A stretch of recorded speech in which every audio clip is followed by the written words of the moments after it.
1970, we sure we did the forefront. Knowledge for selfish, for sure we did the work. Auditorium to basement of all faculty of law. We did represent, stand tall anywhere we go. Work hard and we shine, commitment, dedication. Neurosurgery, comedy, music, Nollywood. SOTK, Dr. Call, MC Casino. We did represent, stand tall anywhere we go. Great UNIBEN, great UNIBEN, great UNIBEN. Hello, viewers. Welcome to another episode of the UNIBEN Alumni Series. This is a show where we discuss with distinguished alumni of the great University of Benin. They tell us their UNIBEN story and what they are currently into. And on today's episode, we have a distinguished sports administrator, a former student union government director of sport of the University of Benin, Baye Osagie Sylvester. Thank you very much, Baye, for joining us today. Thank you so much. It's such a pleasure for me to be here today, Calvin. Thank you. I will go straight into it. You have quite a number of good years of experience as a sports administrator. But let's start from the foundation. Can you share with us how you got into sport, how you got yourself involved in sports? First of all, I watched one of your episodes talking about. I watched all of them anyway. So I watched one very interesting one that you interviewed them, Daniel Okosun, and you said something about the idea of us going to University of Benin was to be after political science, which I read my BSc, is to be a governor, a commissioner, or a local government chairman. That was the first idea we had. Everyone going to University of Benin, first school of choice, and then course to study political science. We want to be a governor and all. But when we got into University of Benin, it's reshaping our idea, and of course, it brought out the best of our abilities. UNIBEN is like a warehouse, a big warehouse where all kinds of goods are being thrown in for selections or dispatch to owners. But it all depends on what you ordered. If you order the best, if you order the cheapest, if you order the most expensive, you get what you order. So most of us went into UNIBEN to order for the best abilities, not just courses we read. And that's what helped us, because at the end of the day, in the course of studying UNIBEN, we discovered what we want to do. And it all started from my university days, my secondary school days, I actually love sports and all. But University of Benin is shaping the idea, because I remember in my 200 level, I wanted to be the governor of my faculty, social science, and then the likes of Comrade Western Yamu and Comrade Richie Kutu, those two persons, they helped me discover that if you're fighting to be the governor of your faculty, why don't you go into sports? Because we see you do sports on TV then when you were still coming up. So those were the things that really helped us. And then we went in to try to see how we can improve more on our abilities, meeting the right people in an environment like University of Benin. And that's really helped us to shape our future that we are enjoying today. Okay, that's great to hear. My follow-up question is quite connected to the very first. What ceremony, what sporting activity, or what sporting ceremony, or what individual did you look at for while growing up and said, "Oh, I love this person. This person is a sports person." Kelvin, when I was as a student of University of Benin, before I became a staff of University of Benin, I always look up to Mr. Amaju Pinnick, because Pinnick then was the Delta State Football Association chairman, and I remember that he came into our final year class to see Professor Abututu, and we were all shocked that day to see Amaju Pinnick. Pinnick is somebody that most persons that finish from University of Benin, and by the grace of God, it's also University of Benin alumni of the great university. He is somebody that we all look up to administratively in sports. And also, outside that, when there are some university alumni, you go into details to see how you can get the best of insights of them, and then you study some things. You see that these persons have progressed. For instance, in football administration, from the Delta State Football Association, he became a member of the CAF, as Confederation of African Football Association, and now he's a member of the FIFA executive. So I will not lie, I will say Pinnick is somebody that finished from the Great University of Benin too, that really pushed many of us to love what we are doing today. And I won't take away the fact that the university environment, the ground, is also a great practical field for most persons, like the likes of Dr. Mrs. Egbase, who was my inline mentor. She was the director of sports then. She had a master's and PhD from University of Benin. She was somebody who actually not just mentor people like me, but motivated a lot of UNIBEN alumni who are indeed doing very well in their area of sports. So University of Benin as an environment created that enabling environment for us to discover who we are today in the world of sports. Okay, big shout out to Amaju Pinnick, who is also an alumnus of the university and the Department of Political Science and Public Administration. You talked about your time as SUG president. Today you are regarded as one of the most vibrant SUG director of sports that the university has ever seen, owing to the several initiatives and programs you executed as SUG director of sport. What would you personally regard as the most impactful out of those initiatives and policy? What do you think? Say, oh, I think this actually affected the students more. The students actually love this more. Kelvin, I want to say thank you for this question, because it all boils down to you asking me what were the legacies that were on ground when I was the SUG director. But thank God you were the secretary of that powerful committee that we brought a lot of innovation. I remember that we as an executive, we actually had the first UNIBEN marathon, the first inter-hostel game cup that's uniting all the hostels in the university, and those are legacies till today that still gets to be organized by ex-SUD director of sports. Do you know that the university marathon has produced a lot of champions in the world now, discovering the likes of Pryor Ochonogo, who is in University of Colorado now, running for the for a scholarship in America. And we also have Precious, who also was a winner of the university marathon, who is also University of Colorado, and doing a program for athletics there through the scholarship. These students who are now matured, these people were the students in University of Benin, they are now very matured, running, even if they're in America, but they are still representing Nigeria as a country. So the truth is that there were so many initiatives that was very, very compatible for students to actually benefit, that made them outside the university environment and participate in their lifestyle today. We also have some sporting activities that were like, I remember then in school, instead of students endangering themselves going outside campuses to watch games, we had to organize a live viewing match for students in the hostel. It's brought about unity, and it really helped a lot. So I would say that some legacies then in 2012, 2013, they are still on today, and they are what students are still enjoying today. Thank you so much.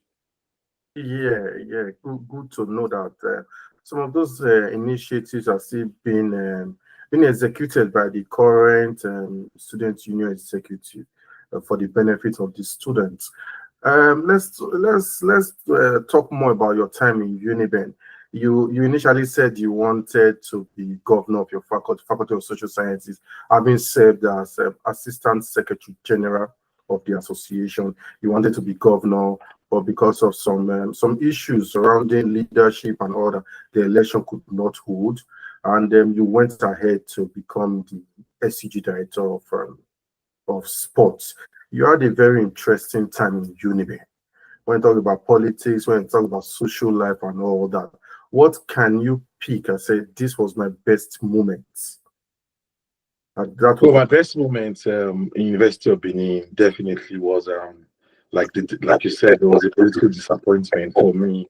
My third level where I couldn't be a governor of my faculty. I really wished I was, but like I said earlier on, the likes of Comrade Western Iyamu and Comrade Richie Kutu, some leaders like Comrade Otabo, those persons actually told me to toe into the line of sports. And I would say one of my biggest achievements was becoming the SC director of sports. And I also know that with that performance, like you said, it helped me get into a job at the University of Benin after my my schooling and my NYSC. So I would say my biggest achievement was in 2018, Kelvin, when I actually went to Russia with the University of Benin flag. And I was a staff of the University of Benin then. And UNIBEN became the first university in the world to have its flag in a stadium that's a university flag stadium in 2018. So I think that was one of the biggest achievements I can say, that I didn't go to Russia just because I want to have my personal interest, but I went because the fact that as a university acting sports PRO then a sport complex, I also used the opportunity to appreciate not just the University of Benin for the knowledge I've gotten, but for the fact that we are the best. And that's why we are called UniBest. Yeah. Good to remind us that we are actually UniBest. During your programs, both as a student, both as director of sports SCG, and also the public relations officer of the sports center when you were a staff of the institution, you brought in a lot of organizations to collaborate with the institution. How was it for you? How easy or how difficult was it for you to speak to these organizations, for them to buy your idea, to partner with you at the different activities yourself and your team organized? Well, one of those things that we did learn from University of Benin as a student was a marketing skill, and also the abilities for us to speak to persons when it comes to collaboration. And I know that in our time in UNIBEN as an SCG official, I worked with some persons like Osareme Okogai, who was the director of welfare. He was very gifted and he was very outspoken. He actually also helped me to get the abilities to speak to people to see how we can collaborate in different areas. So I remember it wasn't difficult for me after being a student of University of Benin. I actually, as a staff, I actually took that and went into straight to learn some areas like sport marketing, because one thing I understand is that in sports is a very vast area where everybody wants to participate and everybody wants to see what's happening in an environment in their leisure area. I saw you speak to I saw Professor Obaseki on this show, and Professor Obaseki is also one person that indeed I really love so much, because he also has the abilities for sports marketing to attract investors, attract people to partner with him. So these are some skills and areas that I know I'm gifted at, which I had to imply on when I was in staff for sport complex. I then had to use the skills to get to do some research to get UNIBEN alumni. Then I had to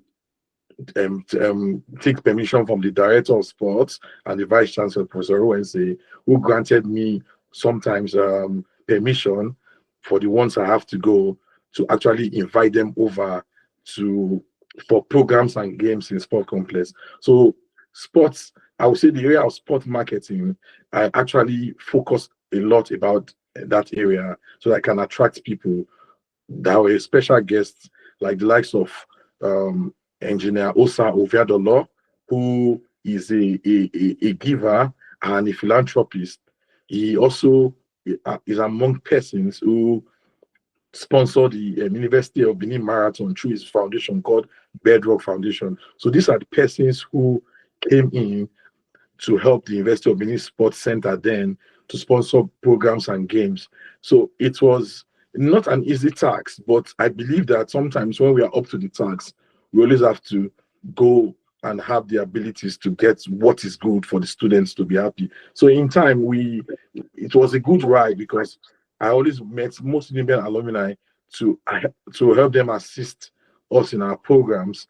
And it was really very successful, Kelvin, I must tell you, because the University of Benin Sports and Marathon was always running every year frequently. The University of Benin Inter-Hosted Games was running frequently. And also, we had the University of Benin VC Cup, that's the Vice Chancellor Cup. So these were UNIBEN alumni who were coming around to help this game because they know they can always connect with their alma mater. Okay, thank you, Baye. I think, if I'm correct, last year you had an empowerment program at the university, something like a give back to the institution, where you empowered sports students of the institution. Can you throw more light on that? What's the idea behind that, and how it went, how the very first edition went, and if we are to expect subsequent editions? Last year, December 17th, there was a empowerment program called Initiative to Help Girls Child in Sports. So when in my time in UNIBEN as a director of sport, SUG, and the PRO Sports Centre, I actually saw a lot of difficulties from athletes who were facing a lot of challenges like school fees, money to eat, and all welfare.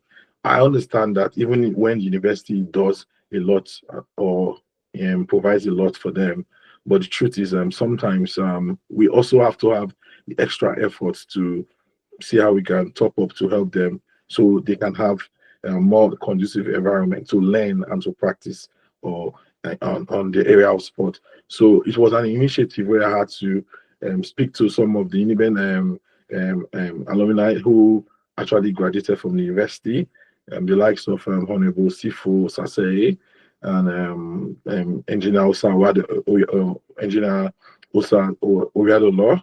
and Mr. Uyakpata. These persons, they don't joke with the University of Benin when it comes to empowerment. So we're able to give a sum of I think 30,000 to 30 of them. That's about 900,000. And then we also went to do some giveaway in the secondary school aspects. That's about 1 million naira. So the idea of the initiative, Kelvin, was to help and assist athletes during the time, mostly when they are on their exam period, because the target is always when they're writing exam. It's always stressful for athletes and of course students. Yes, so, students generally. I know that. Yeah, remember low funds when you have to go to a floor to eat beans and bread, and then nobody wants to cook. We have to also get money for materials to photocopy. It was so that period. It was really helpful for them last year, and today most of them are still very appreciative. Indeed, the good thing is that are we expecting subsequent editions? Yes, we are, because presently I'm actually working with Stoke City Football Club, and I've been grafted into their community section, where I've talked about going back again to UNIBEN to actually do such a program, which I'm waiting for the approval. And I've showed them a clip and pictures of what I did 2 years ago. 2013. So they are very happy to partner, because the truth is that they are so focused on girls. I don't know why, Kelvin. They are always focused on girls' child. I don't know why. Maybe they feel they are more vulnerable to the society and all. But the truth is that we're also expecting a program like that to empower girls in sports. So that initiative will definitely continue. Okay, thank you. You mentioned Stoke City. And as I can see, you are donning the jacket of Stoke City. You currently work with Stoke City Football Club in England. This is a team in the EFL, that's the second tier league in England. And you have traveled with them to several grounds, watch matches, and you follow the league. And if we juxtapose the championship, the EFL, and the Nigeria Professional Football League, we can say the EFL is still above when it comes to the standard. It's still above the Nigeria Professional Football League. What do you think we need to do? I'm talking about the Nigeria Football Professional League. What do you think we need to do to improve our football, to make it more attractive for investors and for even supporters, for people to follow the game? I think the first thing, Kelvin, that we have to do is we have to cut off government interference from football in Nigeria. Because in England, for instance, there's no government interference, there's no council interference, there's no local government interference. So if we give private individuals or investors to own clubs in Nigerian Football League, the league will be better. Now, why am I saying that? Now, if you look at the budgeting of Nigerian league clubs, they all boil down to waiting for the government of the states to actually fund them.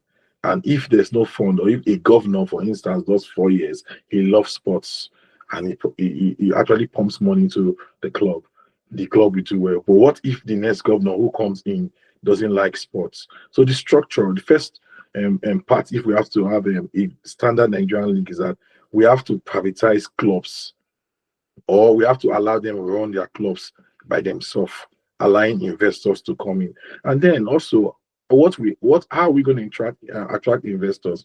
First, we have to be tax lenient to them. That means if, for instance, Kevin K and E Media wants to sponsor Ben Insurance, and then maybe you have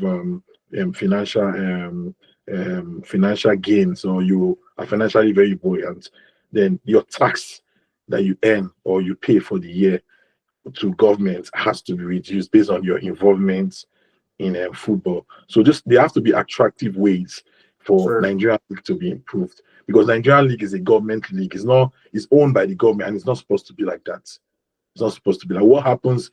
Like I said, for instance, if the government is not ready to pay players' salary, how do you want them to perform on the pitch? So the truth is that's the first step. And then our transfer policies are not even updated. We don't even have a data base in Nigerian League. There's no data analysis or data base to say these particular players are moving into this. There's not even a proper transfer window to even have a way of selecting players to these clubs to strengthen their team.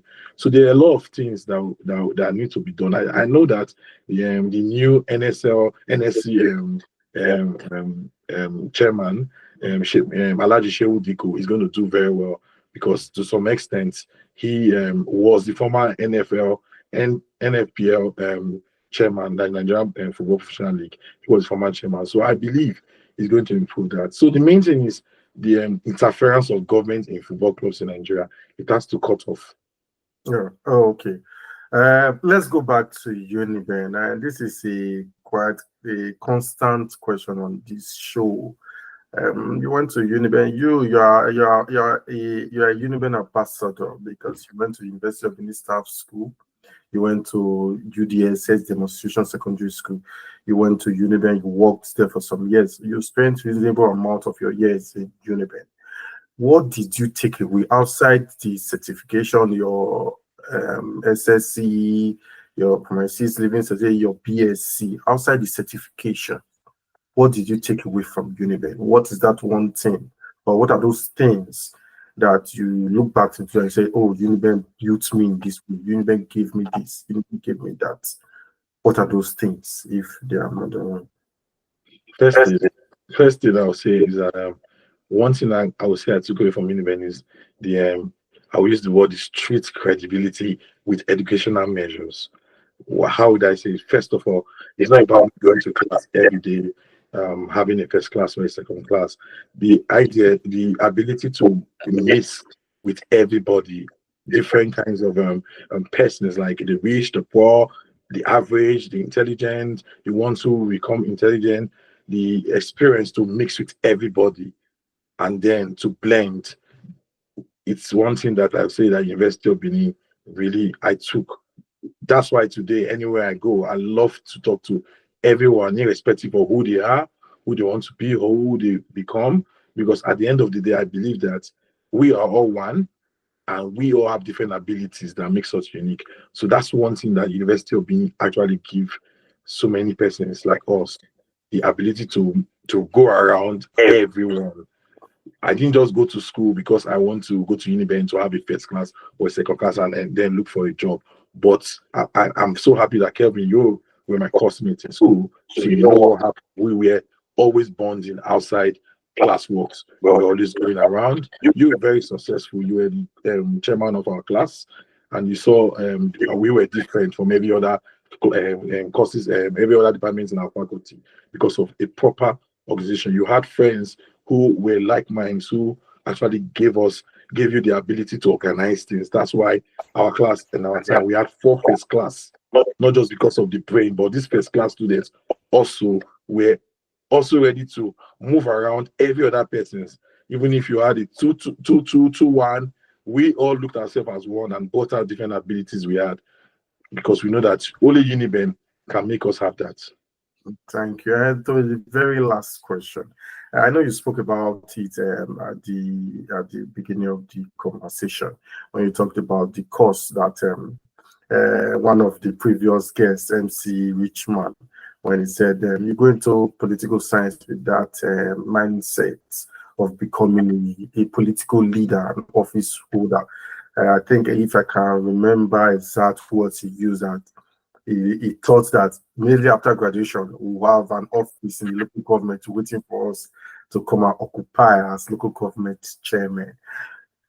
Was that the reason why you, in particular, Baye Osagie, chose to study political science at the initial stage? Said, "Oh, I have ambition to serve people. I want to go and study political science and public administration to become a governor or to become a local government chairman," as MC Richman said.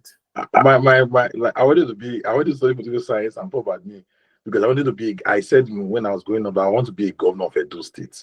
Till today on my Facebook, if you once you just check my name to be a future governor of Edo State, I haven't changed that ambition. I know it's possible, but the truth now is that the way I'm looking at things now, I want to be a FIFA president in future. I'm 36 now. I also believe that in the next 20 years I'll still be 56. Why can't I be? Because I'm already towing the line and I'm already inside. So I believe that even if I don't become a governor and I work with FIFA like Mr. Amadi Pinnick, I also believe I'll be a fulfilled man in the next 20 years. Oh, okay. Thank you very much, Baye Osagie Sylvester. It's a pleasure, Kelvin. Thank you. I've been speaking with Baye Osagie Sylvester, a former director of Sports Student Union Government and a sports administrator. He currently works with Stoke City Football Club in England. Continue to subscribe to our channel. We'll bring you more exclusive interviews with UNIBEN alumni. Bye for now. 1970, we sure we did the forefront. Knowledge for selfish, for sure we did the work. Auditorium to basement of all faculty of law.